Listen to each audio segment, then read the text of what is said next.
ሰላም ጤና ይስጥልን ውድና የተከበራችሁ ተመልካቾቻችን፣ በዛሬው ቪዲዮ ቴሌግራም እንዴት እንደምንከፍትና አጠቃቀሙን ይዤላችሁ ቀርቤያለሁ።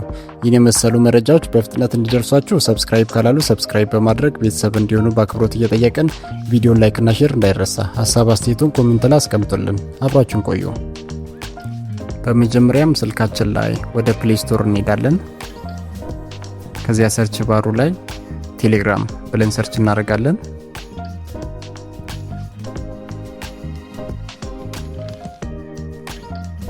በመቀጠልም ከሚመጡልን አማራጮች የመጀመሪያውን ኢንስቶል እንለዋለን።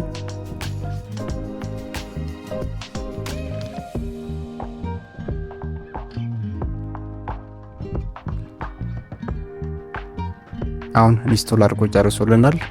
ኦፕን እንለዋለን።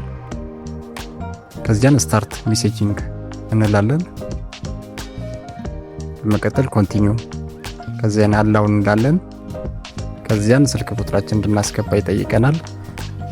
ኮድ የኢትዮጵያን ኮድ እናስገባለን +251። ከዚያ ስልክ ቁጥራችን እናስገባለን።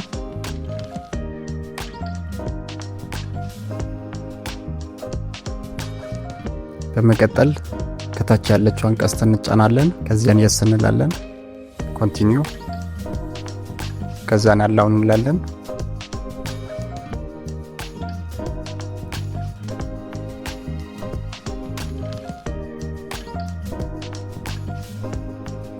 ከዚያን ኢሜል ይጠይቀናል። ኢሜላችንን እናስገባለን። እዚህ ጋር ኢሜል አካውንት የሌላችሁ ሰዎች በኮሜንት ጻፉልኝ፣ ኢሜል ፈልጋለሁ ብላችሁ እኔ በነፃ ክሬት አደርግላችኋለሁ። ከዚያን ኢሜላችንን እናስገባና ከታች ያለችውን ቀስት እንጫናለን።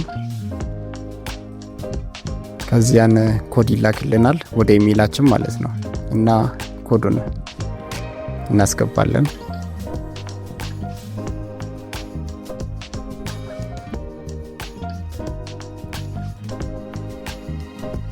በመቀጠልም ወደ ስልካችን ኮድ ይላካል። እሱንም ኮድ በተመሳሳይ ሁኔታ እናስገባለን።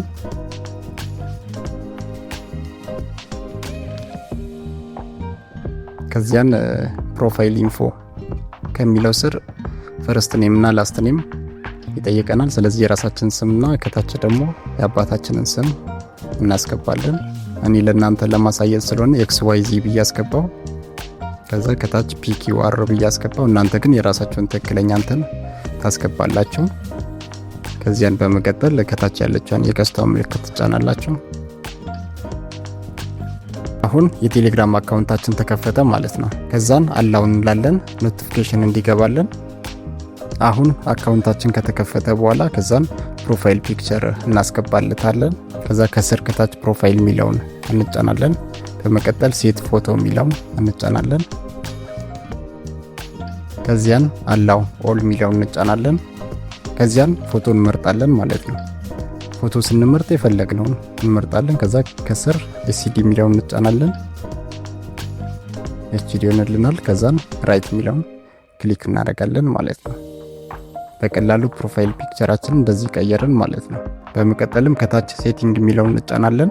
ከዚያን ፕራይቬሲ ኤንድ ሴኩሪቲ ሚለውን እንጫናለን። ከዚያ በመቀጠል ላስት ሲን ኤንድ ኦንላይን ሚለውን እንጫናለን። ከዛን ኦንላይን ስንገባ ማንም እንዲያየን ካልፈለገን ኖበዲ ሚለውን እንጫናለን። ከዛን ከላይ ራይት ሚለውን ክሊክ እናደርጋለን። ከዚያን ኦኬ እንላለን። በመቀጠልም ፕሮፋይል ፎቶስ ሚለውን እንጫናለን። 3 አማራጮች ይመጣሉ።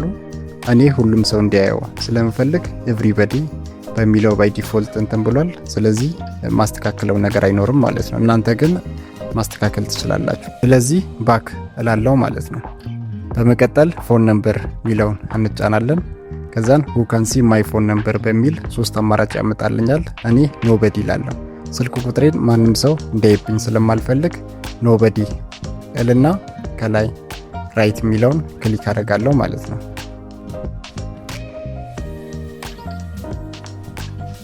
በመቀጠልም ኮልስ ሚለውን እንጫናለን። who can call me በሚለው አማራጭ 3 አማራጭ ያመጣልኛል። እኔ ኮንታክቶቼ ብቻ እንዲደውሉልኝ ስለምፈልግ ማይ ኮንታክትስ ሚለውን ክሊክ አደርጋለሁ። ከዛን የራይት ምልክቱን ክሊክ አደርጋለሁ ማለት ነው። ከዚያን ወደ ታች ወርድና ዲሌት ማይ አካውንት ከሚለው ስር ኢፍ አዌይ ፍሮም ይህን ያክል ጊዜ ከቴሌግራም ርቃችሁ ካለ ቴሌግራም በራሱ ጊዜ ዲሌት ያደርጋል። ስለዚህ ባይ ዲፎልት 18 ወር ነው የሚያስቀምጥልን። በተቻለ መጠን ማክሲማም እናደርጓለን። ስለዚህ እኔ 24 ወር የሚለውን መርጫለሁ ማለት ነው። አሁን እንደምናየው ዋና ዋና የሚባሉ ሴቲንጎችን አስተካክለናል። ስለዚህ ባክ እንላለን። በመቀጠልም ሜሴጅ በቀላሉ እንዴት መላላክ እንደምንችል አሳያችኋለሁ። ከታች በኩል ቻት የሚለውን ክሊክ እናደርጋለን። ከዚያን የፕላስ ምልክቷን እንጫናለን። በመቀጠልም ኮንቲኒው እንላለን። ከዚያ በመቀጠል አላው እንላለን። በመቀጠልም እንደምናየው ስልካችን ላይ ሴቭ ያደረግናቸውን ኮንታክቶች በሙሉ ያሳየናል ማለት ነው፣ ቴሌግራም የሚጠቀሙትን። በመቀጠልም እኔ ሜሴጅ ለመላክ የፈለግኩት ሰው እዚህ ኮንታክት ላይ ሴቭ አላደረኩትም። ስለዚህ ኒው ኮንታክት የሚለውን ከታች ክሊክ አደርገዋለሁ። ከዛን ፈርስት ኔም ላስት ኔም እና ስልክ ቁጥሩ እንዳስገባ ይጠይቀኛል። ስለዚህ ከፈለጋችሁ ፈርስት ኔም ብቻ ካስገባችሁ በቂ ነው። እኔ ፈርስት ኔምን አስገባለሁ XYZ ብዬ፣ ከዚያን ስልክ ቁጥሩን አስገባለሁ። በመቀጠልም ክሬት ኮንታክት እለዋለሁ። ቀጥታ ወደ ሜሴጅ ቦክስ ያስገባኛል ማለት ነው። በመቀጠልም ሜሴጅ በምናየው መንገድ በቀላሉ ቴክስት ሜሴጅ መላክ እንችላለን። ለምሳሌ እኔ ሃይ ብዬ ልክ ያለው። በመቀጠል ደግሞ ሜሴጃችን ውስጥ ካልገባ በስተቀር እንዳይታይ እንጽፍና ላዩ ላይ ክሊክ ስናደርግ ስፖይለር የሚል አማራጭ አለ። እሱን ክሊክ አድርገን ሴንድ ስንል እንግዲህ እንዳይታይ አድርጎ ይልክልናል። ስለዚህ ያ ሰው የምትልኩለት ሰው ይህ ሜሴጅ ማየት የሚችለው ገብቶ ነው ማለት ነው። ልክ እንደዚህ ክሊክ ሲደረግ ይታያል ማለት ነው። በመቀጠልም ፎቶ እንዴት መላክ እንደምንችል እናያለን። ፎቶ ለመላክ እዚህ ጋር ያለው ምልክት ክሊክ እናደርጋለን። በመቀጠልም ዋይል ዩዚንግ ታፕ የሚለውን ክሊክ እናደርጋለን። ከዛን ያስመርጠናል ማለት ነው። ከጋለሪ ላይ መላክ የምንፈልገውን ፎቶ ከጋለሪ እንመርጣለን ማለት ነው። እንደምታዩት እኔ ከዚህ ውስጥ አንዱን መርጫለሁ። አሁን እኔ የምልከው ፎቶ ታይቶ የሚጠፋ ፎቶ ነው እና ክሊክ ሳረገው ከዛን ደቂቃ ያስመርጠኛል ከታች በኩል። እኔ 10 ሰከንድ ብቻ ታይቶ ፎቶ እንዲጠፋ ፈለኩ። ከዛ ሴንድ እለዋለሁ ማለት ነው። ስለዚህ ይሄ ፎቶ እዛ ሰው ጋር ደርሶ ፎቶውን ሲያየው በ10 ሰከንድ ውስጥ ይጠፋል ማለት ነው። በመቀጠልም ኖርማል ፎቶ በሃይ ኳሊቲ እንዴት መላክ እንደሚቻል አሳያችኋለሁ። ከጎን ክሊክ እናደርጋለን። ቀጥታ ወደ ጋለሪ ያስገባናል። ከጋለሪ ውስጥ መላክ የምንፈልገውን ፎቶ እንመርጣለን። ከዛ ከላይ 3 ነጥብ አለ። ከዛ ሴንድ አስ ፋይል የሚለውን ክሊክ ስናደርግ በሃይ ኳሊቲ ያው ፎቶ ኳሊቲውን ሳይቀንስ ይልክልናል ማለት ነው። ስለዚህ ዋና የሚባሉት ቴክስት እንዴት እንደሚላክ፣ ፎቶ እንዴት እንደሚላክ በቀላሉ አይተናል ማለት ነው። ስለዚህ ባክ ብለን ወደ ኋላ እንመለሳለን እና አካውንታችን እንዴት እንደምንከፍት፣ ፕሮፋይል ፎቶ እንዴት እንደምናደርግ፣ ሴቲንግ እንዴት እንደምናስተካክልና መልእክቶችን እንዴት መለዋወጥ እንደምንችል በቀላሉ አይተናል ማለት ነው። በዚህ መንገድ በቀላሉ ቴሌግራም አካውንት መክፈትና በቴሌግራም መልእክት መላላክ ትችላላችሁ። እሺ ቤተሰቦቼ ለዛሬ ያዘጋጀሁት ይህን ይመስላል። ቪዲዮ ከተመቻችሁ ላይክ አድርጉ እና ይህን የመሰሉ ጠቃሚ መረጃዎችን ለማግኘት ሰብስክራይብ ማለታችሁን አትርሱ። ሰላም ለሁላችን።